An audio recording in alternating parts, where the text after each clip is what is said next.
লাগান সাদা পাথরের সবচেয়ে বড় স্ক্যাম হইল এই ট্রলারটা। এটা স্ক্যামটা এরকম যে আপনি দুইজন আসলে আপনার 800 টাকা লাগবে।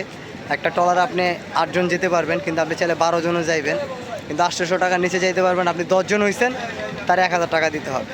12 জন হয়েছেন, 1000 টাকা, কিন্তু একই ট্রলারে যাইতে হবে। তো এই জিনিসগুলো আমাদের প্রশাসন দেখে না। আমাদের পর্যটন শিল্প ধ্বংস করার জন্য এদের মতন কিছু মুনাফা লুবি সিন্ডিকেট আছে, যারা আমাদের মনে করেন যে এই পর্যটন শিল্পটা ধ্বংস করতেছে। তো আমি একটা ট্রলারে যাচ্ছি, আমার 2 জন বেশি হইতে পারে, আমি একজন আসতে পারি, 2 জন আসতে পারি, তারা এই টিকিট 800 ছাড়া দিবে না। একটা ট্রলারে আপনার নিতে হবে। 2 জন বেশি হলে আপনি এক্সট্রা 200 টাকা দিবেন। এটা 100 টাকা কে নিব ইজারাদার, আর 100 টাকা নিবে ট্রলারওয়ালা।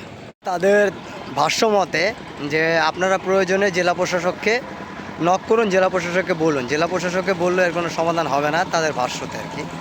তো আপনি 2 জন আসলে আপনার 800 টাকা, আপনি যদি 10 জন আসেন, আপনার তাদের যে রিসিট আছে সেখানে লিখবে 800 টাকা, কিন্তু তারা আপনার থেকে 200 টাকা বেশি নেবে। আপনি 12 জন আসবেন, 1200 টাকা দিবেন, কিন্তু গভর্নমেন্টের খাতায় দেখাবে কত 800 টাকা।